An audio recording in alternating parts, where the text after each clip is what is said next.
I'm live. Excellent. Now we just have to find a way to get this up here.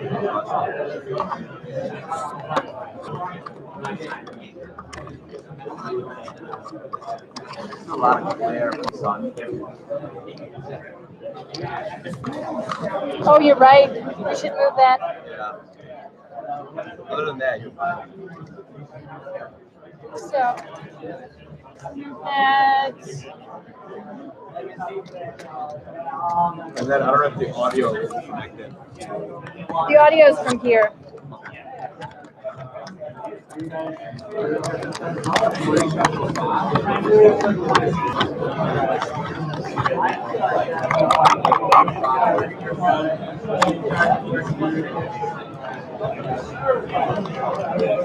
All right, so we still need sun.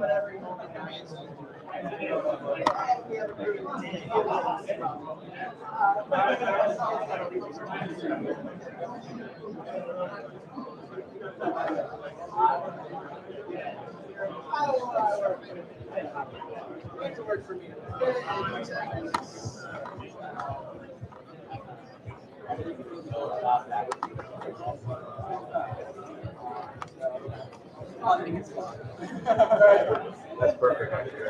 Yeah? Yeah. Just a little bit.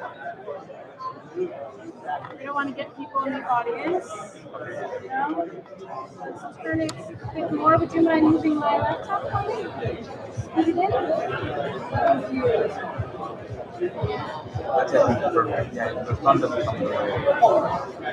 I just took this out.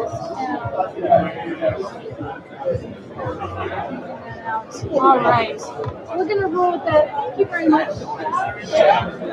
Thank you. Okay.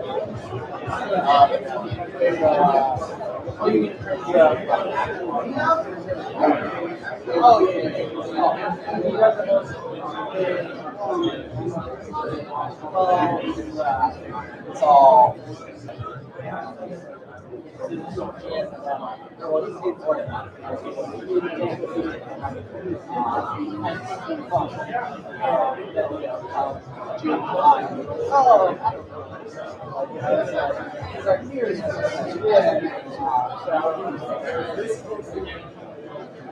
I mean, that's the right now.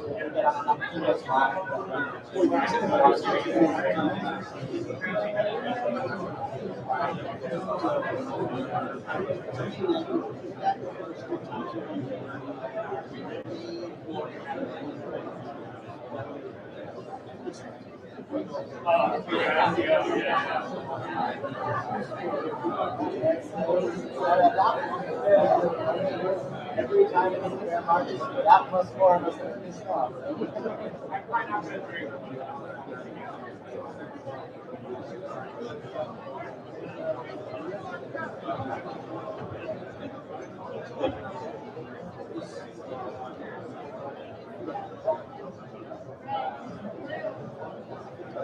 Hello. There we go. We are going to get started. Thank you all for waiting for me while I figured out YouTube. So we are now live streaming on YouTube. If you do not wish to be on YouTube, stay back that way. Well, welcome everyone to the Bitcoin and Open Blockchain Meetup. I'm Hannah. I know a lot of you, but if I don't know you, if you are new to Bob or new to crypto, you're very welcome to come around and introduce yourself and ask me all your very noobish questions. We are friendly here. We like to help people. All right, so we do have drinks back there. There are more drinks that are supposed to be on their way, and they seem to have been delayed. But there's a little bit of beer back there, and one bottle of wine, and some coffee, and some more, LaCroix is on their way. We'll also have pizza, probably after the talk. So Jimmy's going to talk about a half hour, 40 minutes or so. We'll do a Q&A, and somewhere during Q&A, probably pizza will arrive. All right, so we covered YouTube, we covered that. Bob is a community group, so we survive off of donations and sponsors. So if you're feeling generous today, we do have a jar for fiat donations and a QR code for Bitcoin donations back on the table when you came in. So we have a very awesome guest today, which we're super excited about. But before we do that, we usually do a round of lightning talks. So if you are not familiar, Lightning and Talk is a chance for any of you to come up here and tell us whatever you'd like the Chicago blockchain community to know about. So if you're trying to recruit people for a project, or if you want to tell us about your event, etc., you get 2 minutes to come up here and let us know what you're up to. Do we have any takers today? We've got at least one. Excellent. If you guys will come over here. It is 2 minutes and 2 minutes only, so I'm very nice. I'm going to give you a brief warning, and then I'm just stealing your microphone when you hit the 2-minute mark. All right. No problem. Would you like to go first? Sure. All right, so come on up, introduce yourself, and then I'm starting the clock. Let me get the clock ready.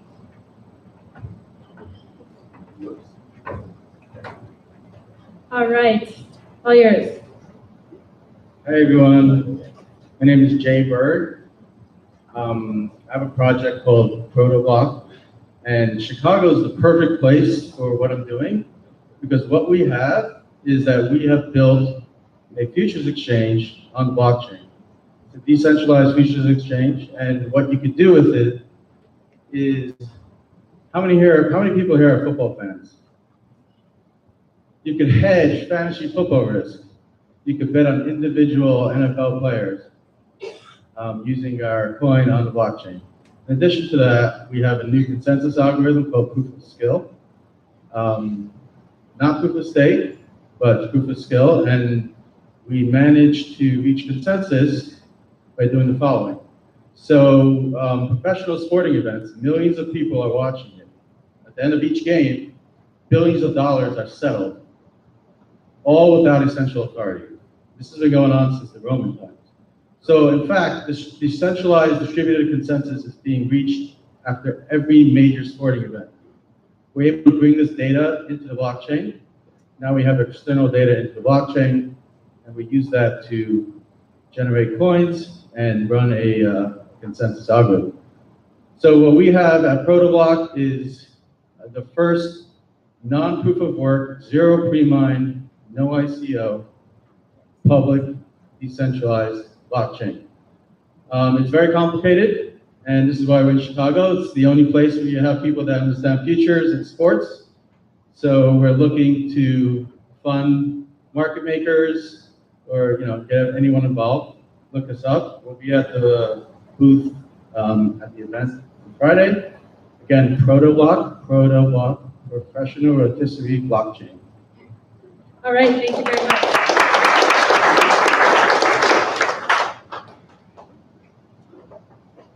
All right, 2 minutes. All right. Hey, what's going on, everybody? How you doing today? Good. My name is Darren Hurd. I am one of the co-founders of Southside Blockchain Meetup Group. As you all know, Chicago is one of the leading cities in blockchain technology. Most of the events are on the north side, Loop, or West Loop. So a few friends and I decided, hey, how about we bring blockchain to the south side, inform the community about different events, news, and protocols that are going on, to spread the word throughout the community. So if you're interested in joining us, if you're good at coding, programming, investing, or you just want to learn about blockchain, join our Instagram page, Meetup group, Facebook page, Southside Blockchain. Thank you. Thank you. And I had a chance to check out their meetup last weekend. Lots of educational material, so thumbs up, guys. All right, 2 minutes and go. Hi everyone, my name is Clara Meek and I'm the community manager of Athena Trade. We're a part of the Athena Bitcoin family, which is one of the fastest growing cryptocurrency companies for buying and selling digital currency. Athena Trade is a co-working space and trading floor dedicated solely to hedge funds, prop trading groups, enthusiasts, developers, and other startups in the space, as well as many more companies as well. And we host a bunch of different events with ICOs and other trading solutions. We just had Bread, or BRD, wallet in the space yesterday, so that was really exciting. We offer a full-time and a part-time membership. Some of our members are actually here tonight, which is fun. And so, yeah, if you have any questions, feel free to come speak to me. This is Chad. He runs our peer-to-peer escrow service at Athena, as well as helps with some marketing as well. So feel free to come and chat with me.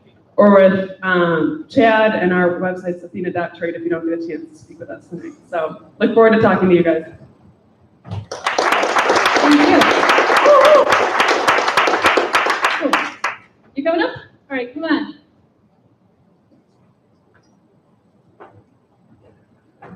Even you only get 2 minutes. There you go. It'll be less than that. Can I get a show of hands? How many people are going to the Voice of Blockchain conference Friday and Saturday? Okay, that's good. I'm very happy you'll be there. For those of you who are not going, I've got a really useful presentation I'm giving on Friday morning. It's called How to Roadmap to Blockchain Your Organization from Square One to Competence and Dominance in Blockchain Technologies. So you can find this presentation, it's already on the web at billslater.com/blockchain. And if you scroll down a little bit and click on the link for August 24th, you'll see it. And it's in PDF format. So I'm hoping you can take this back to your organizations and say, this is what we need to do to build a blockchain team in our organization. Very useful presentation. Enjoy.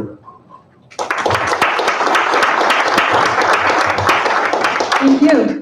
A couple of things I forgot to mention. I've been talking to a guy from a large traditional investment company they're working on some sort of documentary where they want to film someone's crypto mine. If you have a crypto mine in a pool with cameras being let in there, please let me know about that. Also, Ian is out sick today. So everyone, poor Ian, boo, but say hi to him. I think he's watching on the live stream.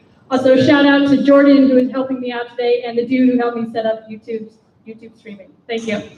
All right, so we are on to the main event. I think most of you who are here are probably already very familiar with Jimmy Song.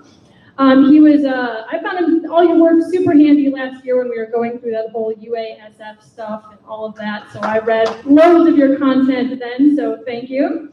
But if you're not familiar with Jimmy, I will run through his resume here. He is a Bitcoin Core contributor. He's the former VP of Engineering at Armory.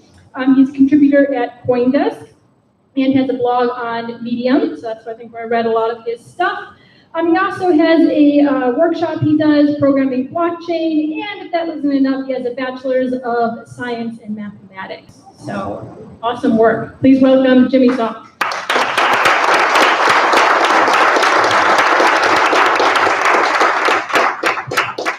Hi, how's everybody doing? All right. So I love the city. I went to the University of Michigan, and this would be like my closest big city, so we would come down here all the time.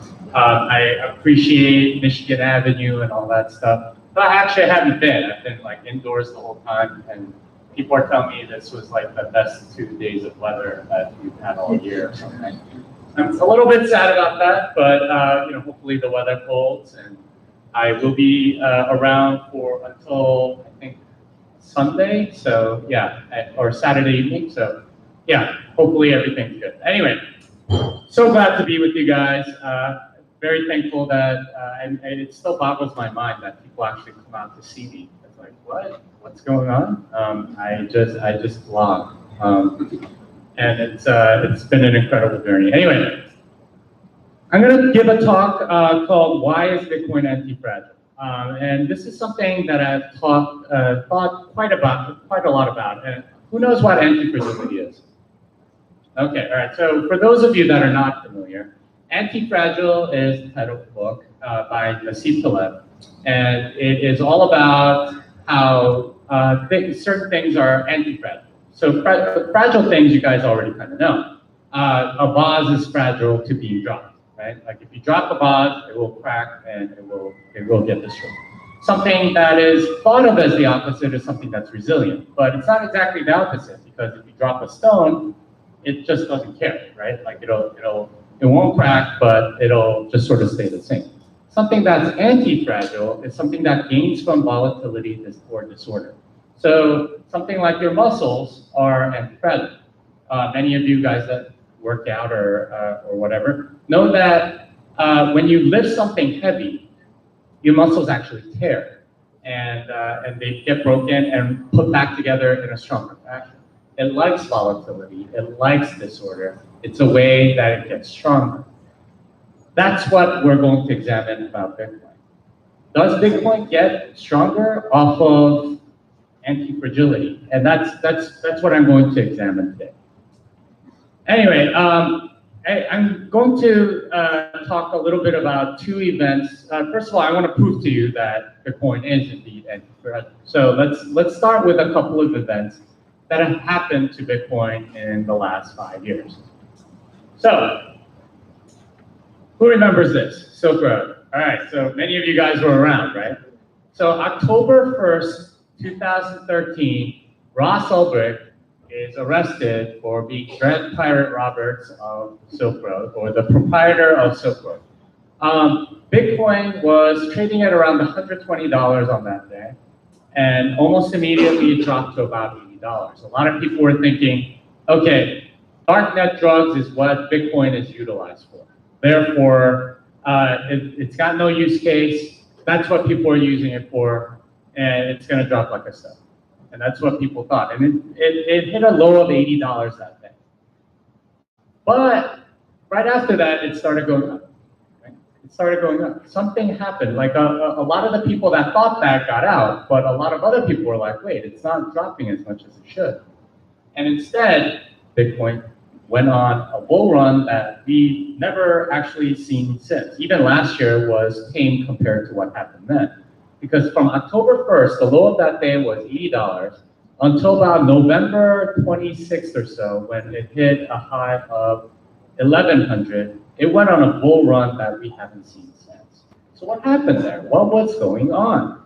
Well, I would submit to you that Bitcoin likes volatility. Bitcoin likes disorder. This was a very big disordering event. All right, who remembers this? Yeah, it was about a year ago, right? We had Bitcoin Cash come on the scene. This, once again, was a very big disordering volatile event. Right before Bitcoin Cash was released, which was October 1st, August 1st, that entire week before, Bitcoin was very volatile, right? And right before Bitcoin was trading at around $2,700. And a lot of pundits, including myself, were very scared of a hard fork. What would happen in the hard fork? How is this going to resolve? A lot of us thought that this would hurt Bitcoin significantly because you'd have brand confusion and so on. Turned out not to be the case. We went on a bull run that was only second to the 2013 bull run. Right before, we were trading at 2,700. We went all the way up to 19,000 in early December. That was crazy, right? That was crazy. It went all the way up to 19,000 from 2,700. And in fact, if you add the Bitcoin Cash price, it was over 20,000. So that one Bitcoin before the fork was worth way more. And we did really well. So what's going on? I would submit to you that this was showing Bitcoin's anti-fragility. Right? It likes disorder, it likes volatility, it likes it when people are, like kind of scared, and it survives some of these really drastic events. It comes out on the other hand and stronger. So anyway, there's a couple things about anti-fragility that I want you to know from the book, which is that anti-fragile things that gain from disorder or volatility, tend to have some sort of organic component to them. So usually things are not anti-fragile, right? Things tend to be fragile or resilient, especially inanimate, non-life objects. But things with life in them, like human beings or animals or civilizations and things like that, they are the things that have actual anti-fragile properties. And that's what we're going to examine some today. All right, so we're going to, well, let me back up a little bit. We're going to talk about anti-fragility in three different aspects. We're going to discuss the technological, the economic, and the social, and we'll go through each in turn. Right. So let's take a look at technological anti-fragility. In order to discuss anti-fragility, you have to think about what the volatile or disordering events in that particular sphere are. So let's take a look at the disordering things that are possible in a technical sphere. So first is protocol level attacks, right? These are what you would call more internal bugs that get exploited. So a lot of websites, for example, have protocol level attacks available to them. There's an exploit or something like that, and this happens all the time to different technologies. Second thing, denial of service attacks. These are what you would think of as external attacks on it. So many of you guys may be familiar with denial of service attacks on a website. And this is one of the more effective ways to shut down a website is by hitting it with lots and lots of data requests. Third one, new technologies. This is very disruptive or volatile, right? This is a way in which people think old technologies get disrupted. There's new ones or something that's new that will disrupt things or whatever, and that's a very good example. Each storage mechanism keeps getting disrupted by the previous one, and that can be very volatile.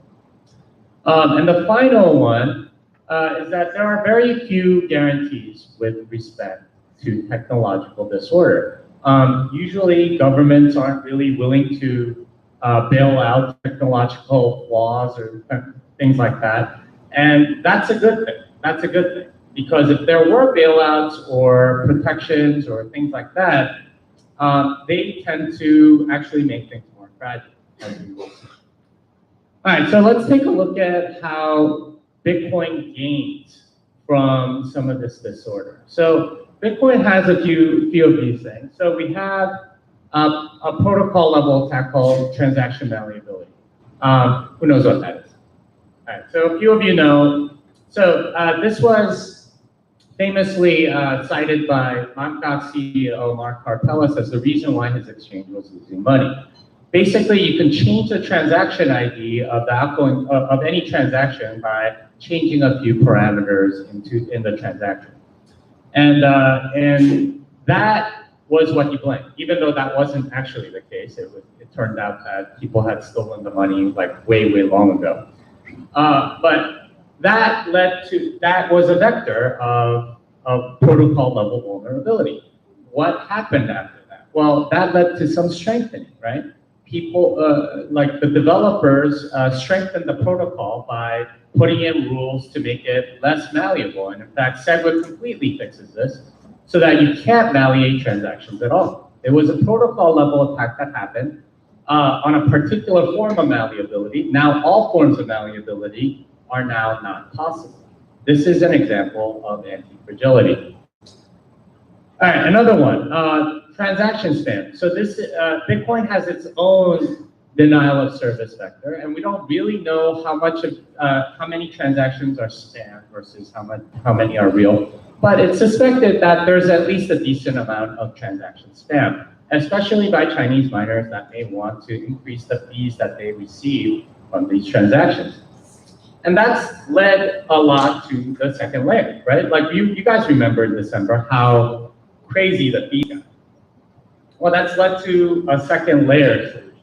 And that's a very good thing, kind of like brownies versus brownies and ice cream, right? Like it's even better, even though I don't really eat sugar anymore. So I should really come up with like a steak and blue cheese or something like that.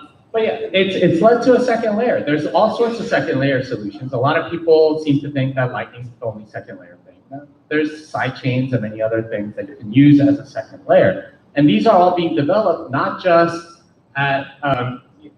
to solve things in one order of magnitude. Lightning can do like 4 or 5 orders of magnitude. That's the kind of solution that we really need. And that's a result of the spam that's been coming in, right? Like it causes more strengthening.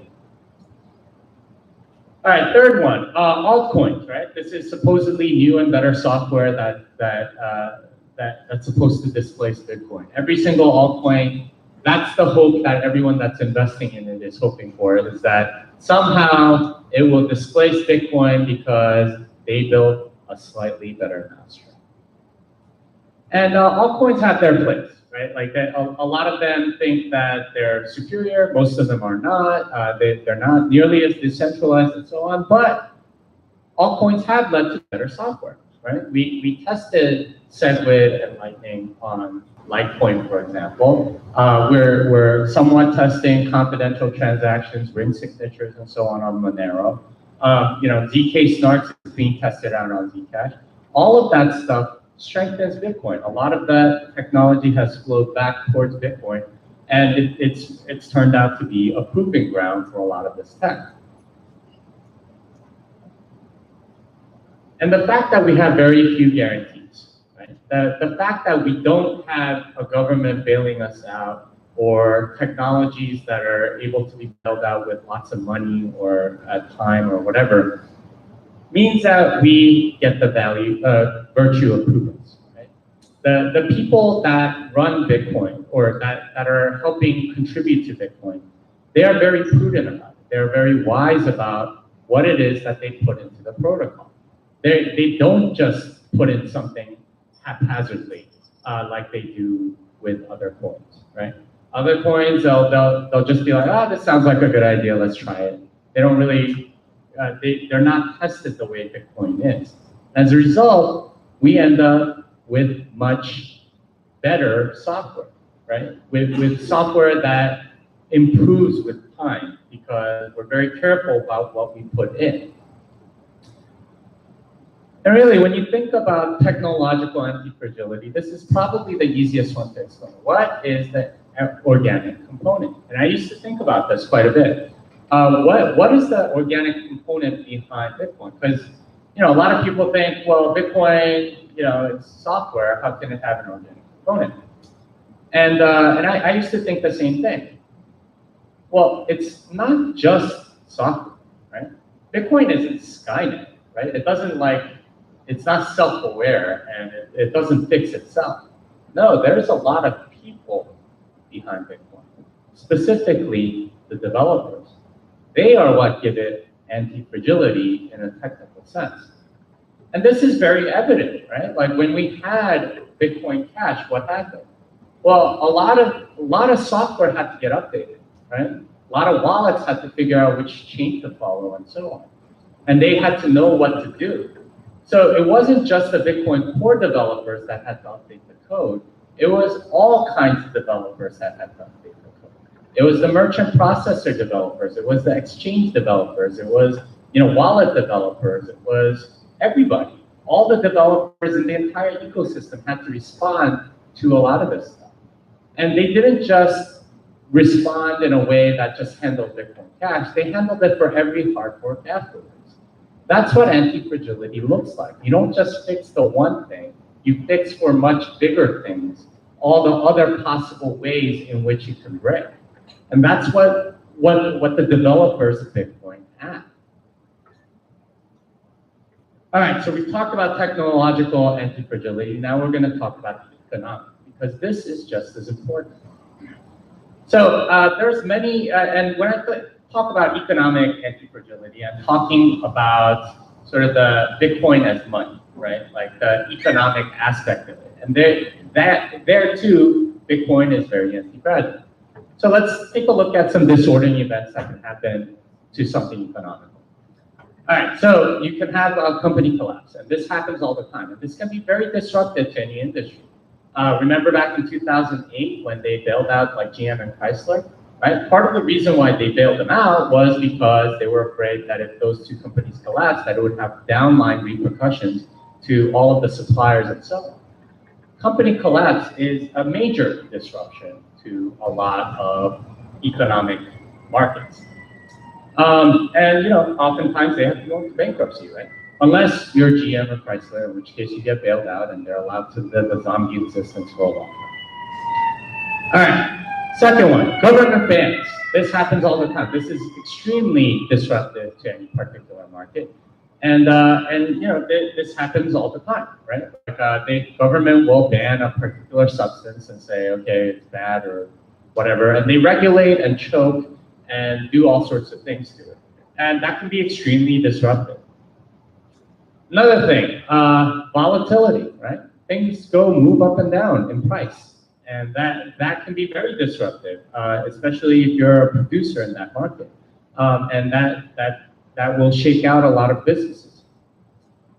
again, there are very few guarantees, at least in Bitcoin. Now, if you're the car industry, the government may bail you out. If you're a bank, the government may bail you out. But in Bitcoin, you don't have any of that, right? There are no guarantees. And that's, again, counterintuitively, a very good thing because it makes us more anti-fragile. So let's take a look at some of the gains that we've gotten as a result of the economic disorder that's been happening.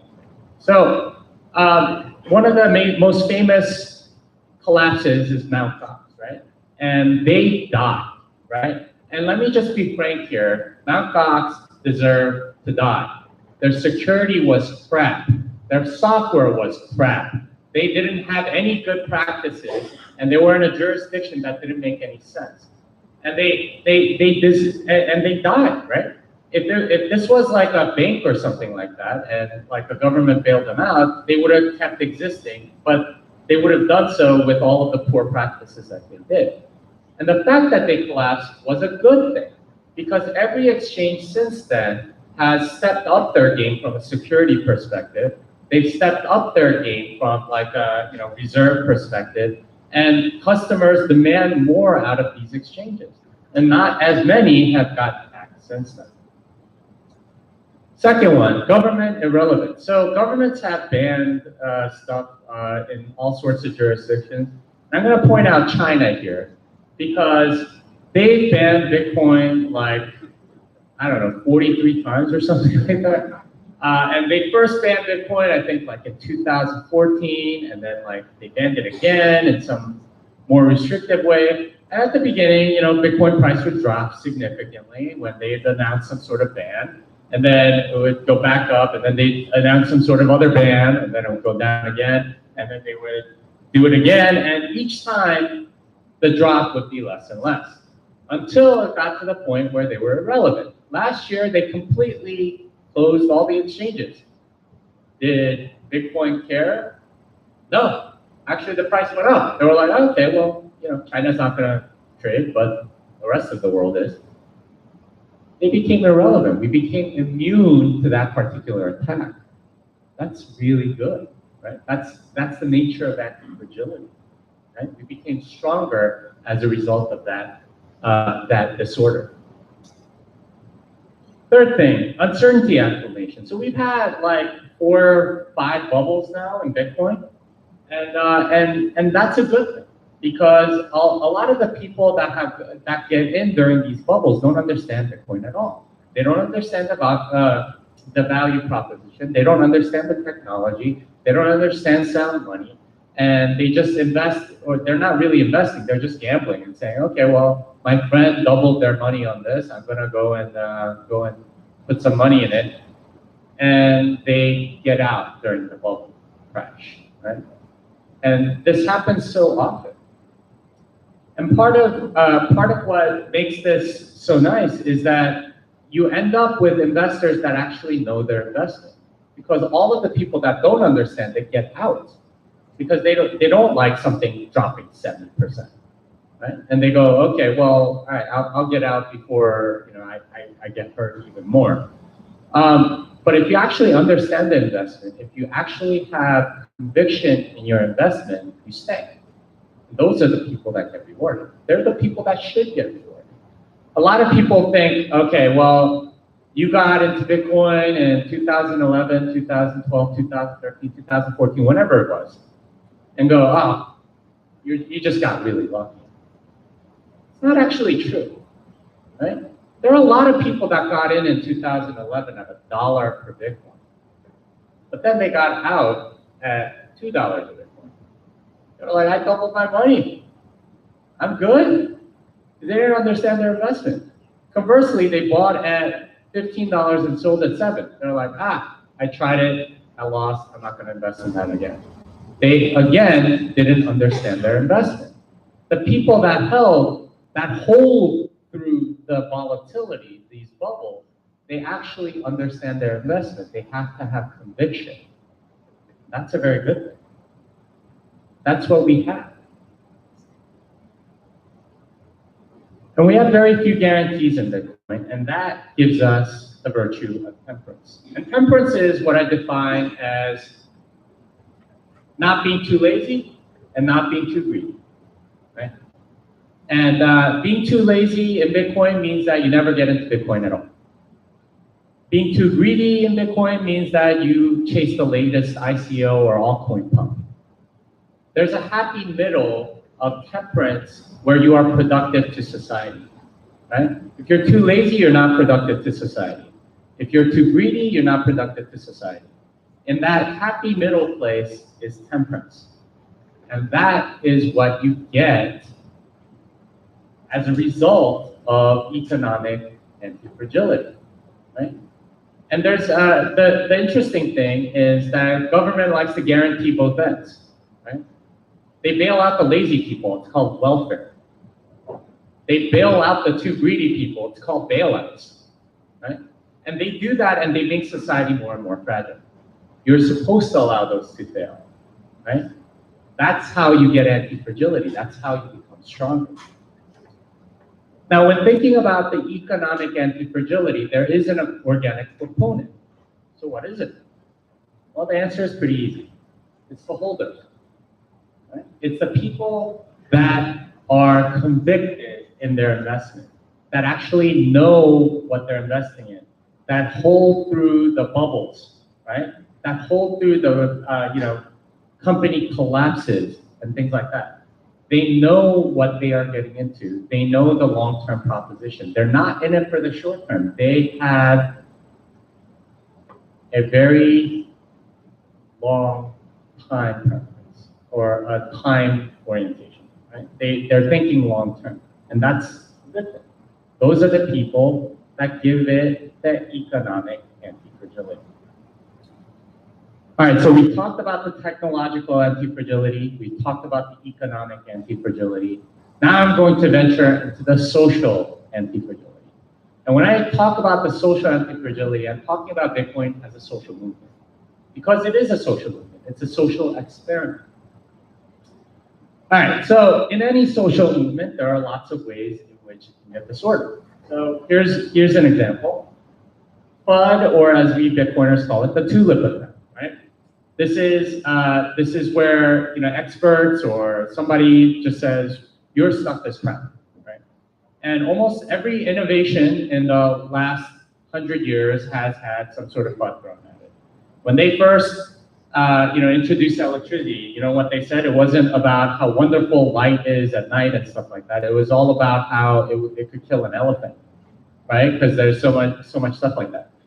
When they first introduced the microwave, it wasn't about how it can heat your food in like 30 seconds. It was all about how it takes all the nutritional value out of food, okay?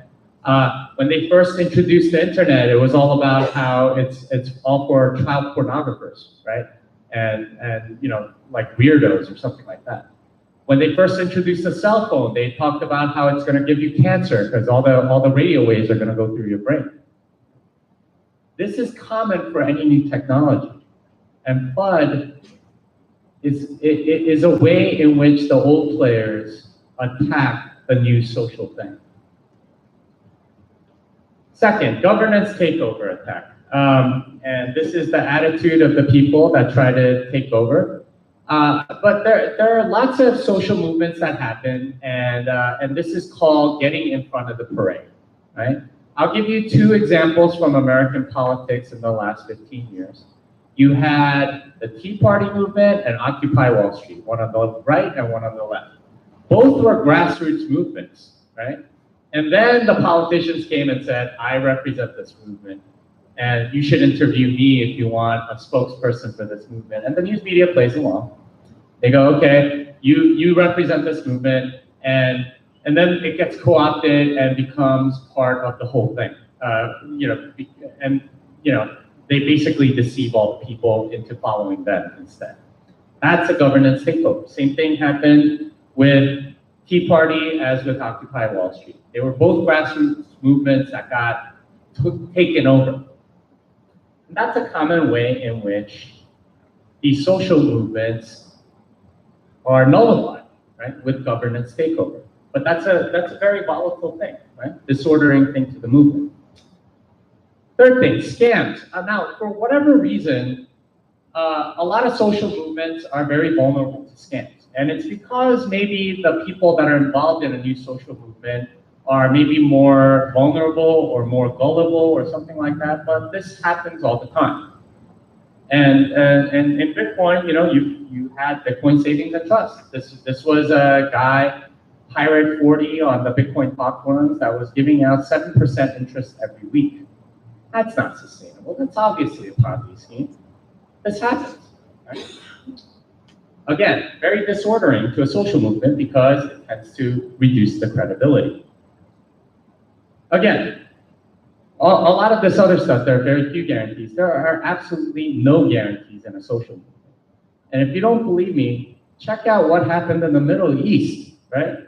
If you try to control things from a social level, what you end up is with something like Arab Spring.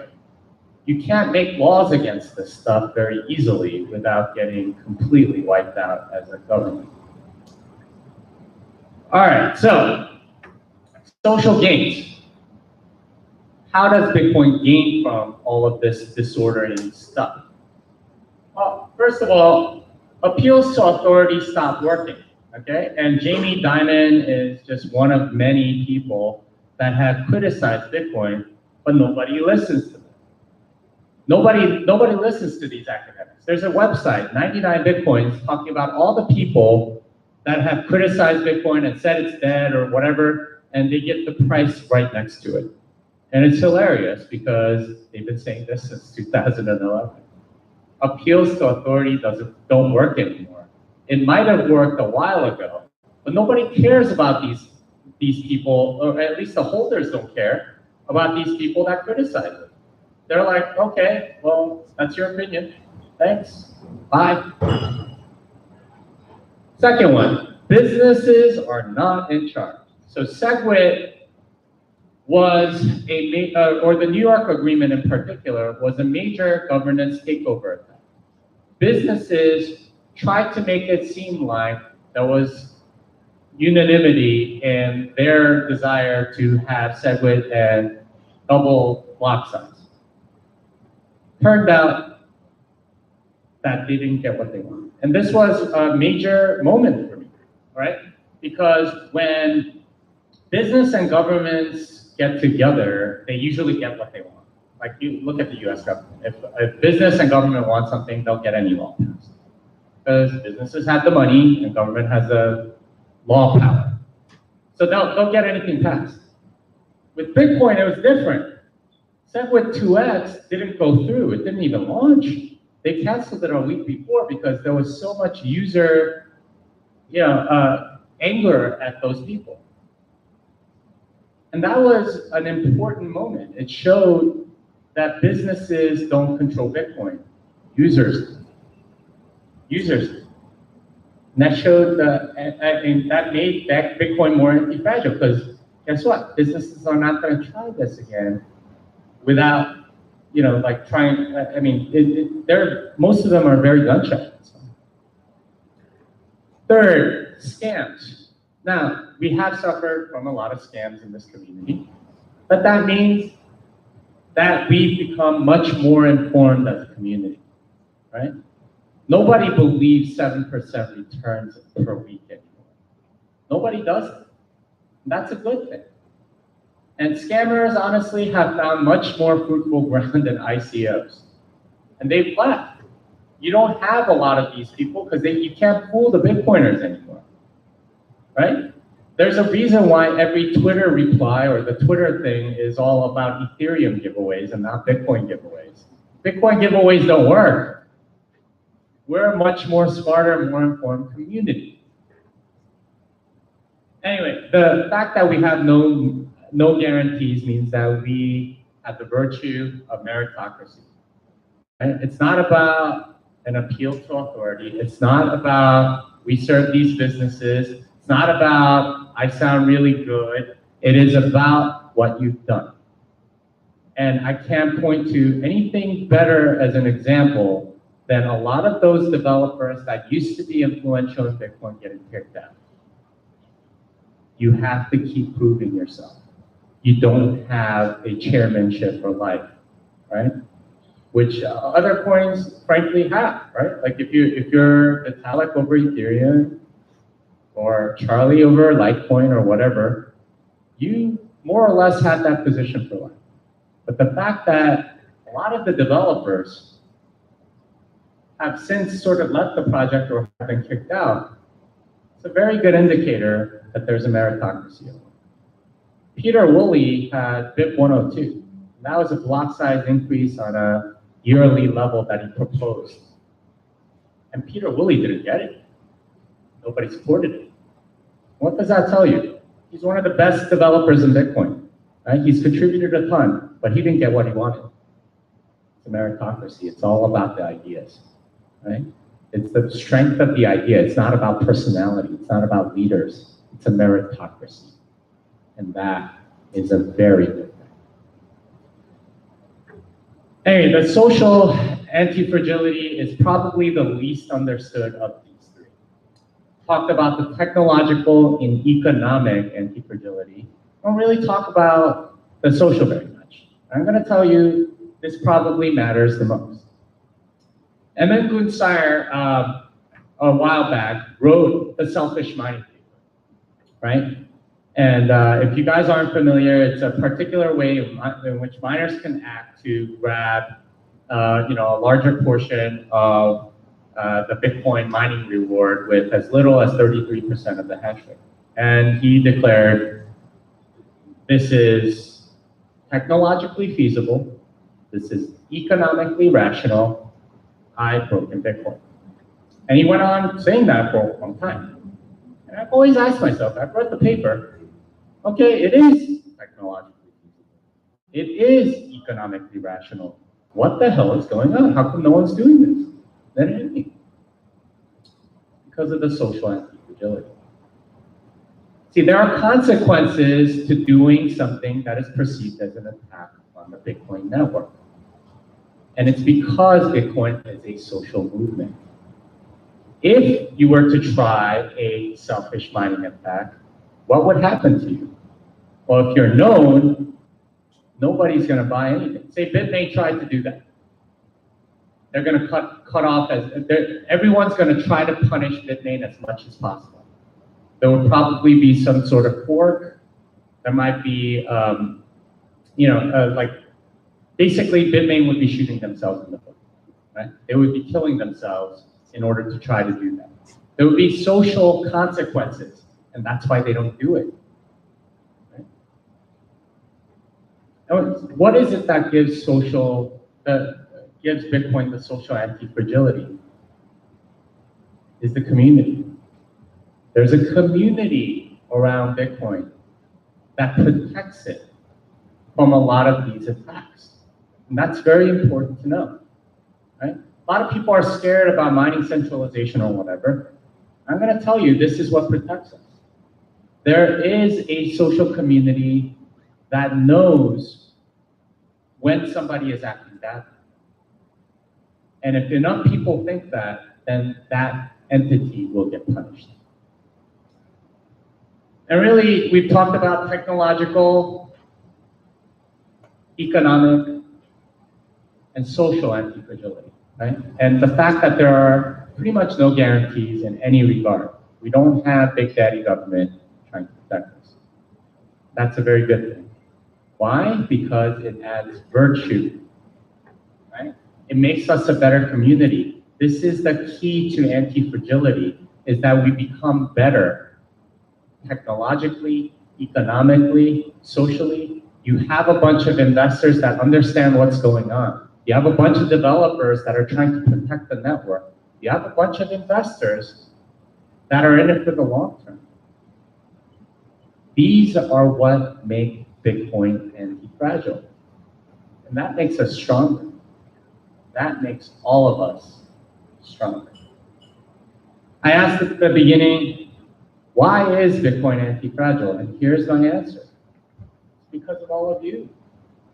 It's because of the people in this room, right? You are the reason why Bitcoin is anti-fragile. You are the reason why Bitcoin continues to get stronger. You are the reason, in a sense, why we have gone up and up over the long term. That's, thank you very much.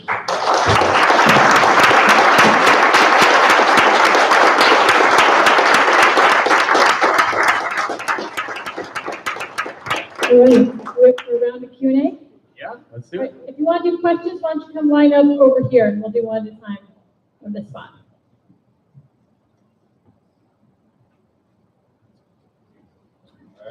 Hey, it's me again, everybody. You mentioned the community helping Bitcoin become anti-fragile. As the years progress, institutional investors are getting involved in the market, aka Wall Street and big bankers. How do you think that will affect the community and Bitcoin's Fragility. Yeah, great question.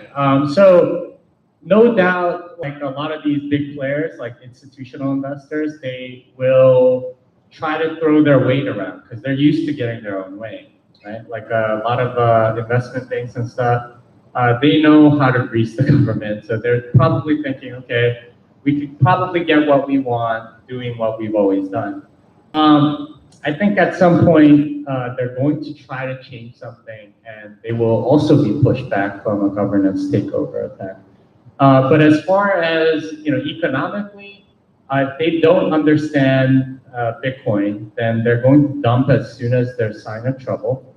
If they really do understand Bitcoin and the value proposition, and then I think they'll hold. Either way, I think that makes Bitcoin anti-fragile because they either get out soon or they hold for the long term. Either one is a good outcome. Hello, this is Mohammed Koda from Z Capital.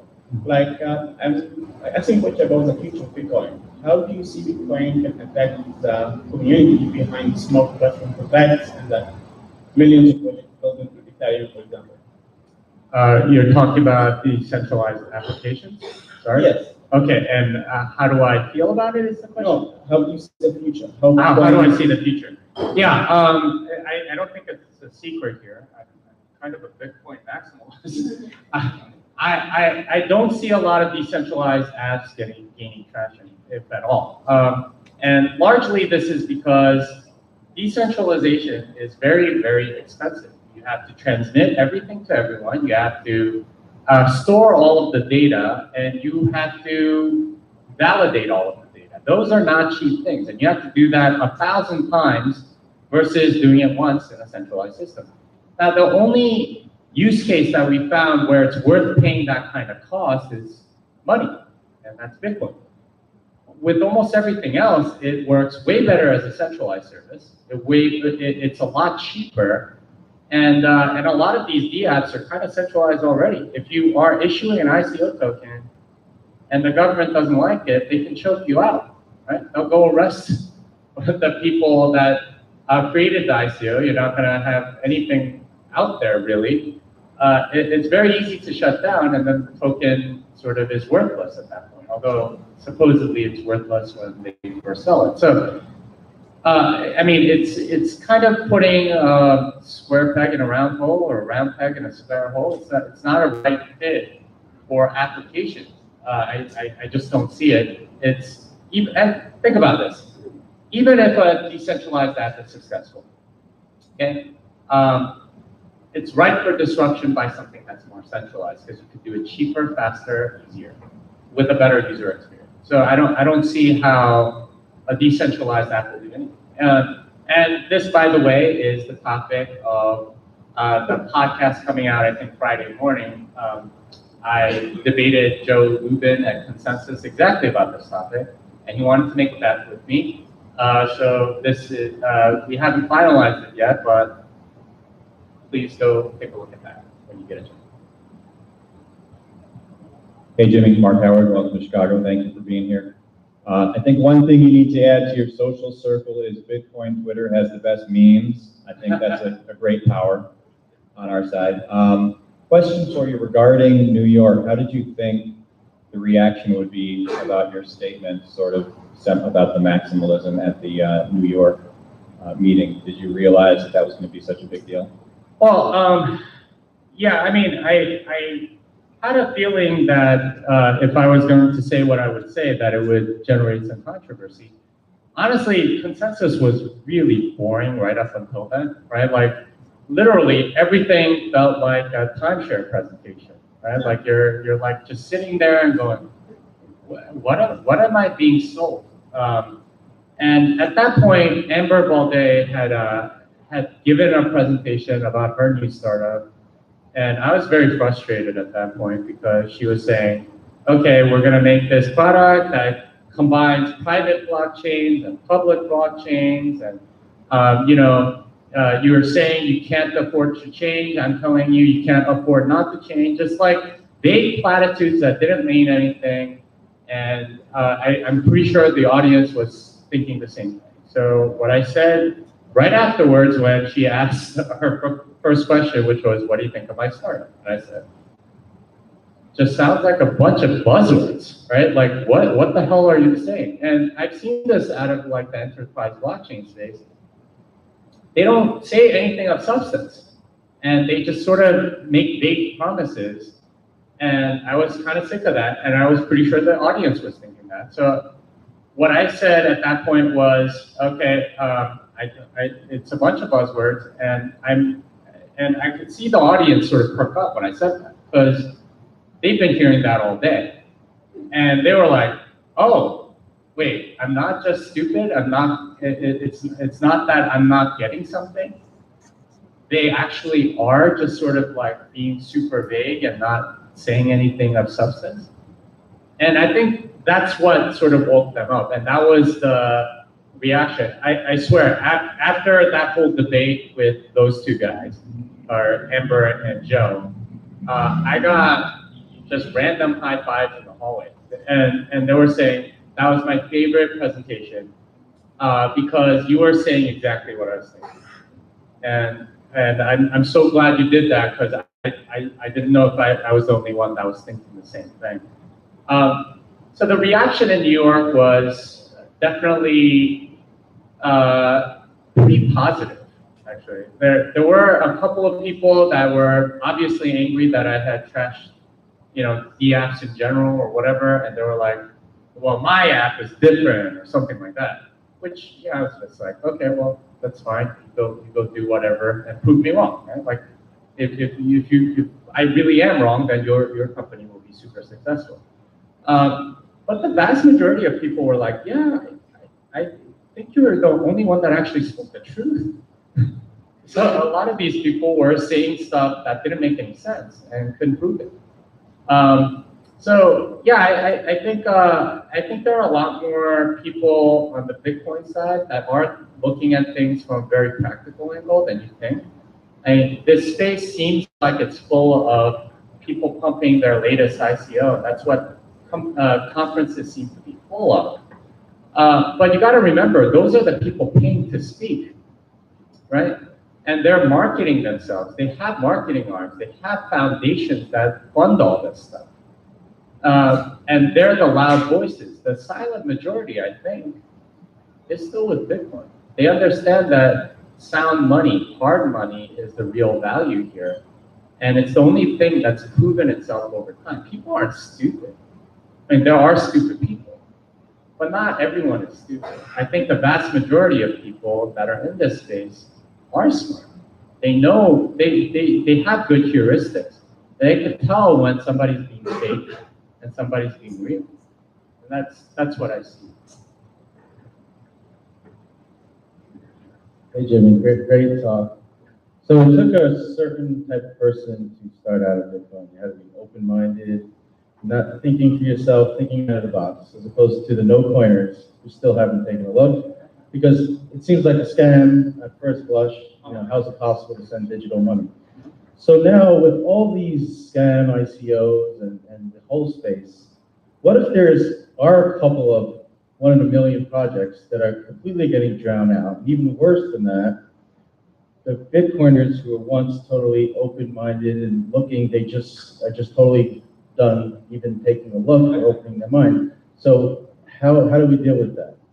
Yeah, that's a good question. And it's that nice middle between laziness and greediness that I call temperance, right? Like the no coiners are the lazy, and the ICO peddlers are the greedy. Is it possible that you are not a Bitcoiner necessarily, but you're in that happy middle place where you can actually contribute to civilization in some way with your project? It's possible. And but here's the thing, this space is littered with scams. Like, people act like altcoins are all new. No, they've been around since 2011. Anyone know what happened to IX coin or Tenebrix? You ever even hear of those? Yeah, they were altcoins back in 2011. They're worth almost nothing. I mean, ICOs, people think those are new.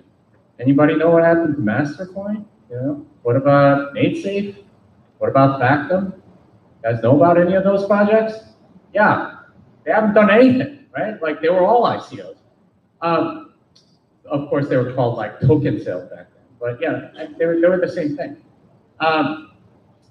The bias of Bitcoiners is towards thinking that everything is a scam, and for very good reason. It's because of the history of all of this stuff. Is it possible that there is something new that is useful? Well, the burden is on you to prove it, okay? And it's always been on you to prove it. You don't have a right to my approval, right? Or to my attention. If you prove yourself over time, it'll become evident anyway. If you actually are a good project, you don't need my support. The market's gonna provide the support eventually anyway. So to me, like, just sort of like, how can I get Bitcoiners to look at this? Well, act honestly and do good work.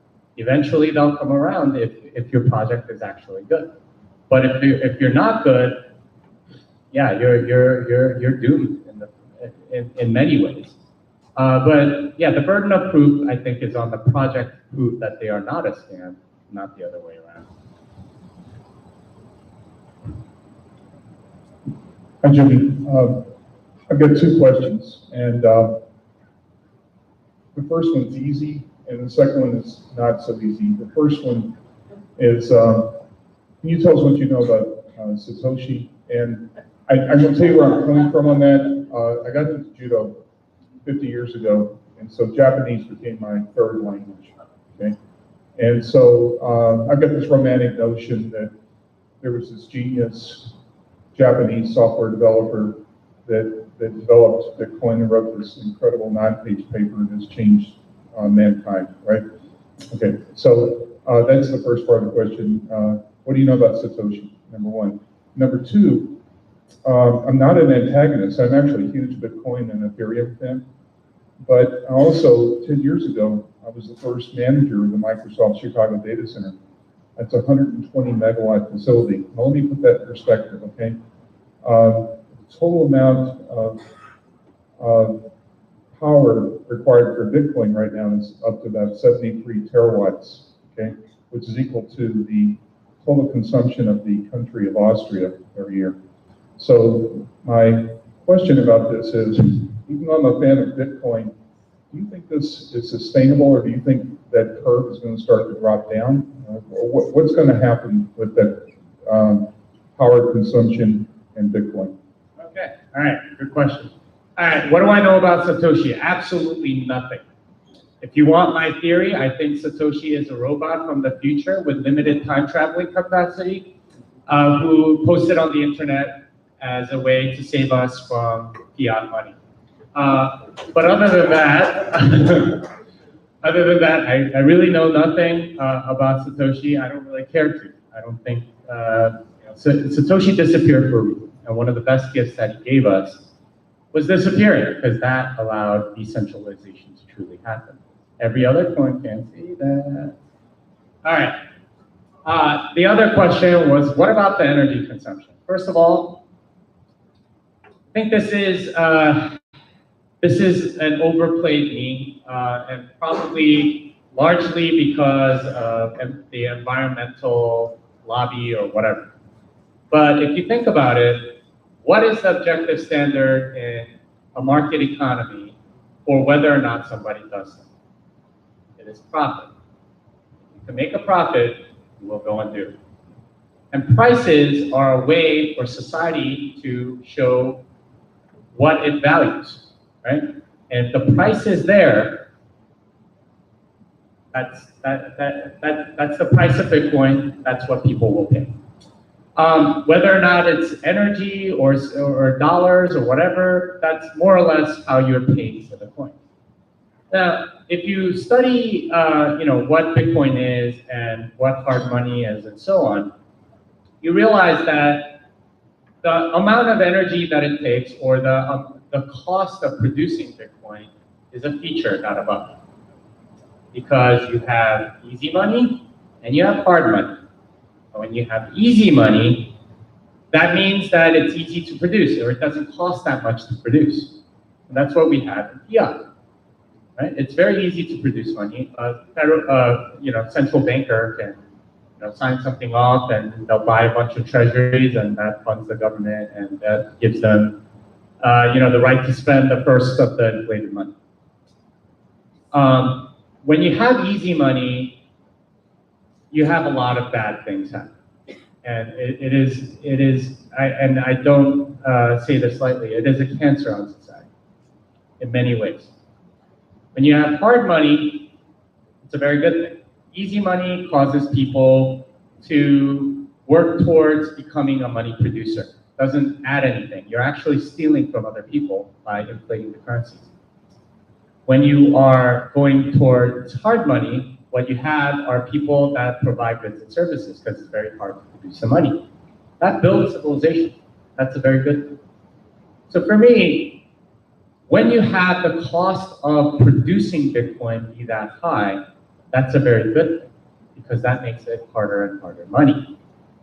And so that energy consumption per se isn't a problem. In fact, the costs of it are very much overblown. Because what happens with the energy consumption is that oftentimes the energy is wasted, right? If you have geothermal heat coming out of Iceland, right? The battery technology isn't good enough to capture that energy, that excess energy, and store it for later. And Iceland isn't big enough that they can use all of that electricity for all sorts of stuff.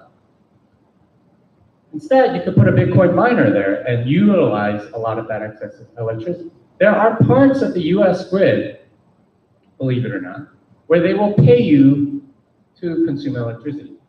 That's because it makes no economic sense for electricity to be transmitted over a river or something like that, where it's very costly. And instead, they would rather have it consumed before it goes to the river, and they really want it to be consumed, so they are willing to pay for it.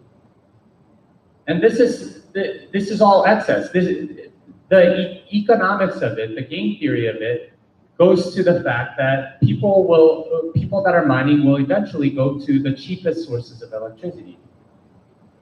And it's soaking up all this excess electricity all over the grid. That's a very good thing, right? It makes everything much more efficient. You're not taking up capacity that would go to your dishwasher or air conditioner. No, you're paying way more in electricity than these miners do, right? They go for the 1 penny a kilowatt hour, not the 10 or 12 cents that you're paying. It's not the same thing. You will always outprice the miners.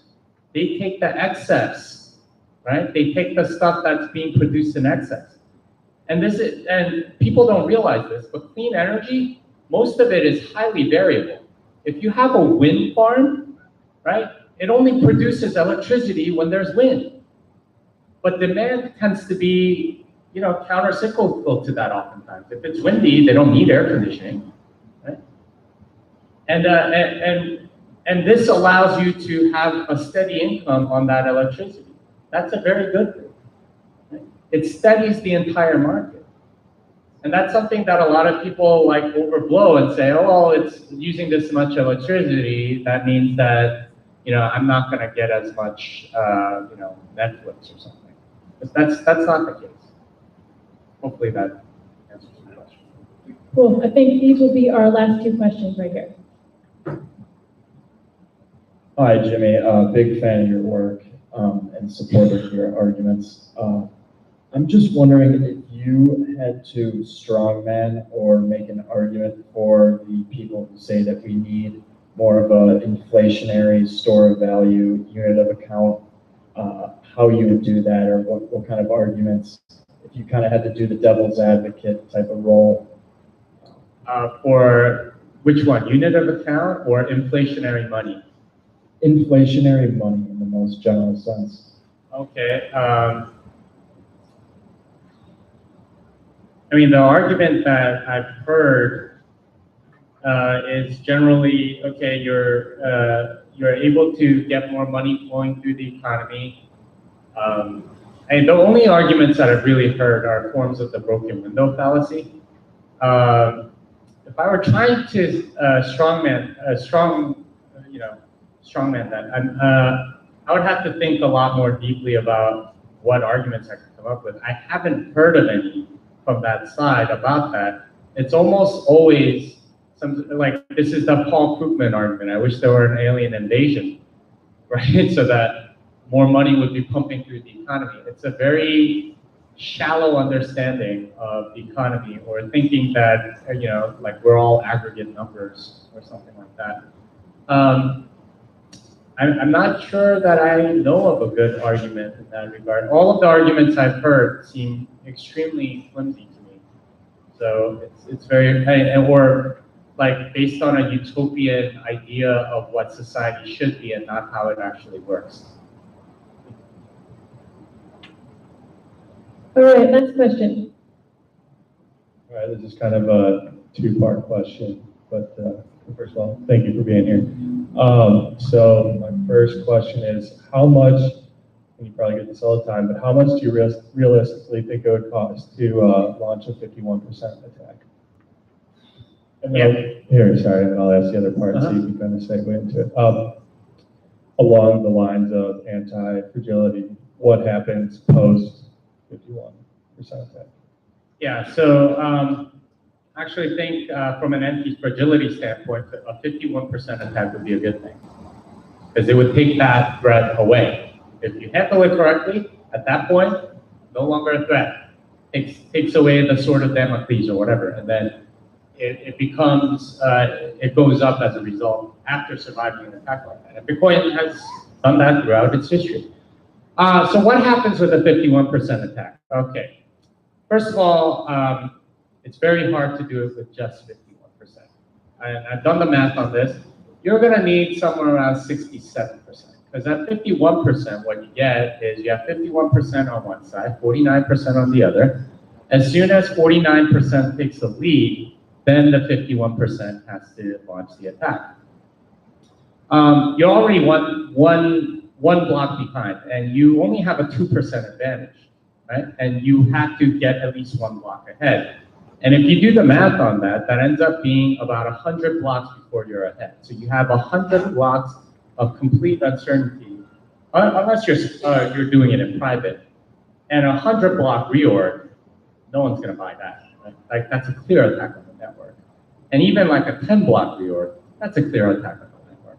So you need about 67 blocks, 67%, at which point you could reasonably overtake in about 4 blocks.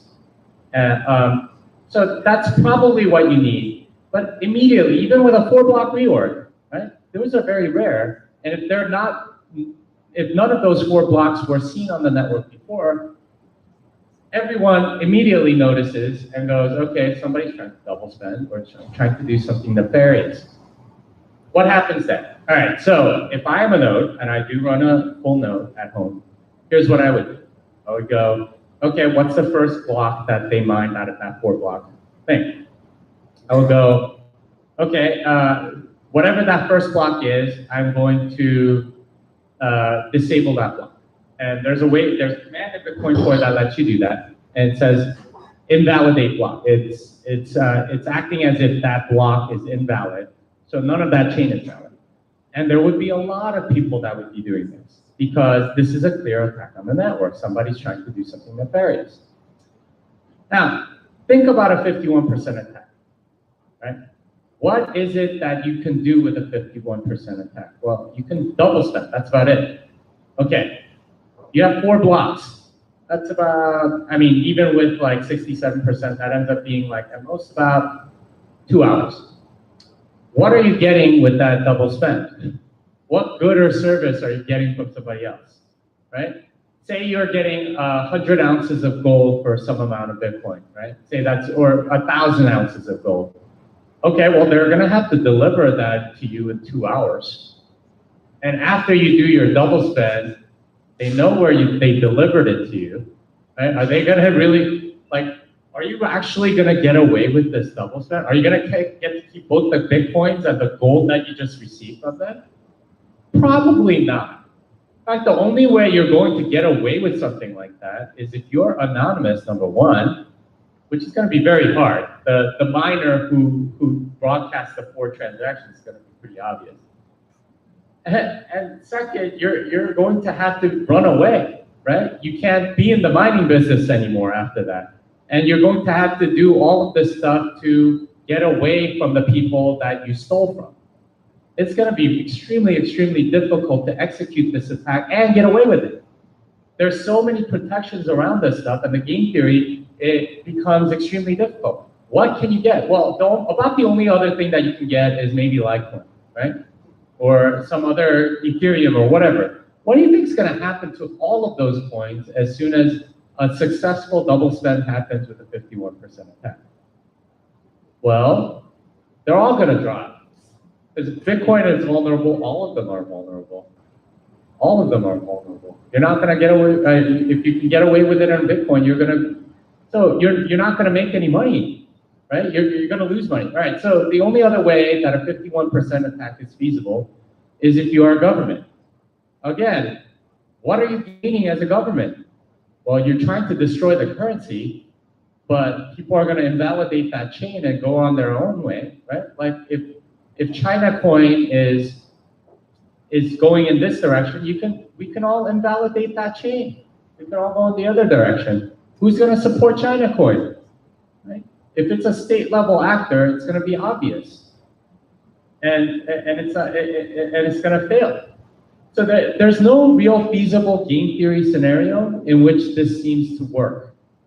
I don't know, maybe I'm wrong, but I tried to examine this. There's an article I wrote, mining centralization scenarios, that I wrote a while back, but it goes through all of these things and says, well, I don't see how anyone can profit in this. And if you're putting this much money into destroying Bitcoin, there are probably more effective ways to do it. Yeah. All right, thank you.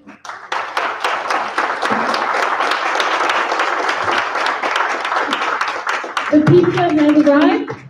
So everyone please hang out, go eat pizza, talk to people. I was running around like a mad woman earlier, so there's lots of people I didn't get to talk to yet, so I hope to talk to you soon. Thank you all for coming out. See ya.